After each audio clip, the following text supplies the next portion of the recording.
Olá pessoal, seja bem-vindo ao nosso podcast Nutrição de Fato. Então daremos continuidade sobre transtornos alimentares e hoje iremos falar sobre o transtorno de compulsão alimentar. Então iremos explorar tudo sobre este assunto. No último episódio falamos sobre transtorno de ruminação. Se ainda não acompanhou, é só voltar um episódio anterior que você ficará por dentro do assunto. Para você aí que não me conhece, me chamo Rômulo Monteiro, sou nutricionista, pós-graduado em nutrição esportiva, nutrição clínica, fitoterapia e nutrição comportamental. Sem mais delongas, vamos dar início ao assunto de hoje. A compulsão alimentar é a necessidade de consumir alimentos em grande quantidade, mesmo sem estar com fome, tá? Esse transtorno alimentar pode trazer sensação de tristeza, culpa, isolamento social, diminuindo então assim o bem-estar físico e mental da pessoa. Então, sem um tratamento adequado, esse problema pode levar ao surgimento de doenças mais sérias, como obesidade ou até mesmo diabetes.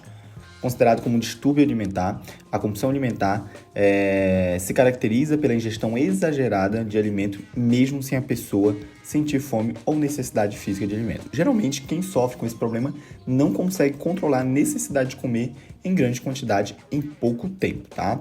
Esses episódios de compulsão alimentar também são comuns quando a pessoa, apesar de se alimentar, ela está satisfeita ou estufada, tá? E continua mesmo assim comendo. Para ser considerado uma compulsão alimentar, é preciso esse episódio ocorra pelo menos 2 ou mais vezes por semana. A seguir, vamos falar os critérios de diagnóstico segundo o DSM-5, tá? E aí, se você se encaixar nele, procure uma ajuda profissional. Então, temos alguns critérios aqui, e o primeiro critério para diagnóstico é episódio recorrente de compulsão alimentar. Um episódio de compulsão alimentar é caracterizado pelos seguintes aspectos. 1. A ingestão em um período determinado, por exemplo, dentro de cada período de 2 horas, de uma quantidade de alimento definitivamente maior do que a maioria das pessoas consumiria no mesmo período sob uma circunstância semelhante, tá? 2. Sensação de falta de controle sobre a ingestão durante o episódio. Por exemplo, sentimento de não conseguir parar de comer ou controlar o que está e o quanto está ingerindo, tá bom? O terceiro critério para diagnóstico do segundo DSM-5, tá? Os episódios de compulsão alimentar estão associados a 3 ou mais dos seguintes aspectos a seguir. Primeiro, comer mais rapidamente do que o normal. Então, ela precisa estar nesse critério. Ela precisa também comer até se sentir desconfortavelmente cheio. Ela precisa comer grande quantidade de alimento na ausência da sensação física de fome, importante. Comer sozinho por vergonha do quanto se está comendo. Tá? Quinto, sentir-se desgostoso de si mesmo, deprimido ou muito culpado em seguida.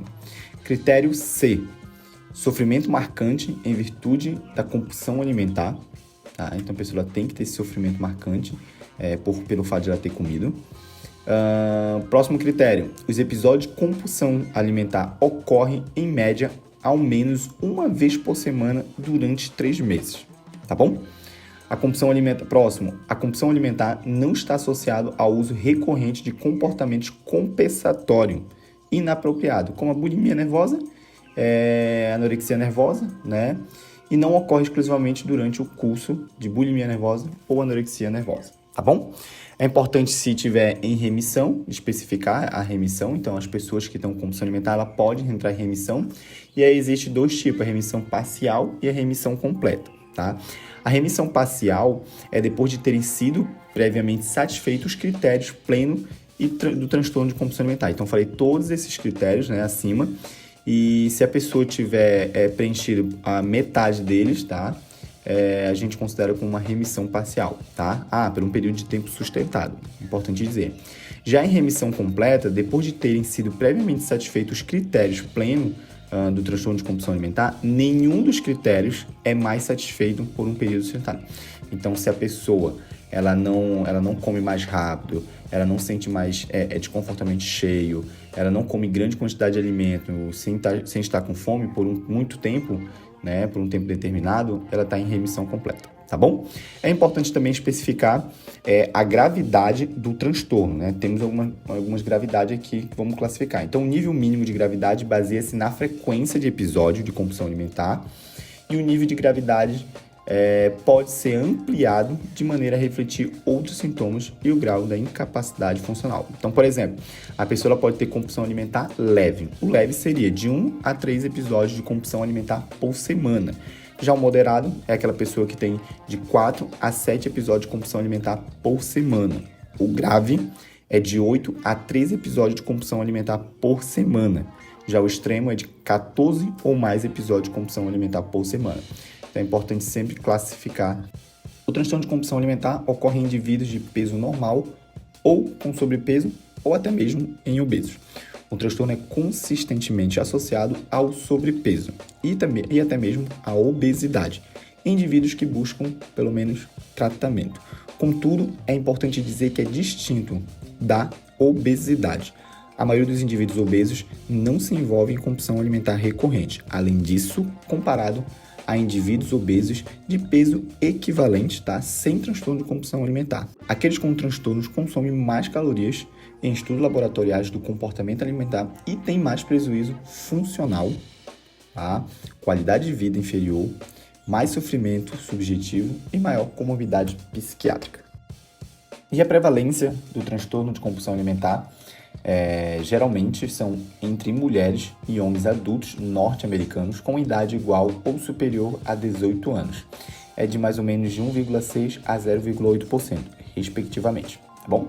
A taxa de gênero é bem menos assimétrica no transtorno de compulsão alimentar do que na bulimia nervosa. Esse transtorno é tão prevalente entre mulheres de minorias raciais e etnias quanto em mulheres brancas e é mais prevalente entre indivíduos que buscam tratamento para emagrecer do que na população em geral. Rômulo, e quais são os fatores de risco? Bom, temos o fator de risco genético e fisiológico, Então, o transtorno de compulsão alimentar parece ser comum entre membros da família, o que pode influenciar, pode ter influência genética, E geralmente o transtorno de compulsão alimentar ocorre com frequência razoavelmente semelhante na maioria dos países industrializados, incluindo Estados Unidos, Canadá, muitos países europeus, Austrália, Nova Zelândia e até mesmo o Brasil, Rômulo, e qual é a consequência funcional do transtorno de compulsão alimentar? Então, o transtorno de compulsão alimentar está associado a uma gama de consequências funcionais, incluindo problemas de desempenho de papéis sociais, prejuízo na qualidade de vida e satisfação também com a vida relacionada à saúde. Maior comorbidade e mortalidade médica, É importante dizer que o transtorno pode estar associado também a um risco maior de ganho de peso e desenvolvimento, então, da obesidade. E a gente sabe, quais são os problemas da obesidade, incluindo até uma hipertensão ou diabetes.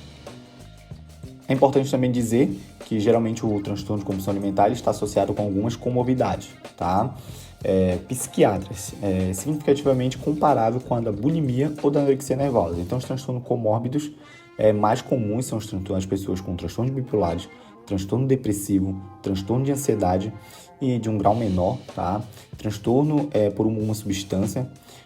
Então, a comorbidade psiquiátrica está ligada à gravidade da compulsão alimentar, não ao grau da obesidade. Então, para você ou para quem sofre com um transtorno de compulsão alimentar, deverá, então, realizar um tratamento multidisciplinar, para realizar esse tratamento adequado e obter excelentes resultados, no tratamento de compulsão alimentar. O ideal é que, então, que seja feito um acompanhamento com multiprofissionais, ou seja, uma equipe. Nesses casos e nos demais distúrbios alimentares, o paciente pode receber acompanhamento psicológico, nutricional e até mesmo médico, O tratamento psicológico é importante para que o paciente trabalhe sua mente e entenda melhor sobre si e todos os gatilhos que podem estar associados ao transtorno. Após isso, é possível estabelecer estratégia de controle. Depois de trabalhar, então, a sua mente, saúde mental, é fundamental buscar um plano alimentar. Desse modo, o nutricionista, junto ao paciente, pode ajustar e elaborar o planejamento para uma alimentação conforme suas necessidades. Então, assim, finalizamos mais um episódio hoje, Espero que você tenha gostado muito, Falamos aqui, então, sobre o transtorno de compulsão alimentar. Espero que você tenha compreendido o assunto. Nos próximos episódios, iremos continuar falando sobre transtornos alimentares. Agradecemos a você que nos acompanhou até aqui. Espero que você tenha aprendido mais sobre o transtorno de compulsão alimentar, Não deixe de nos enviar suas perguntas e sugestões para os próximos vídeos. Assine o sininho que toda vez que sair episódio, você será notificado. Fiquem ligados e até a próxima.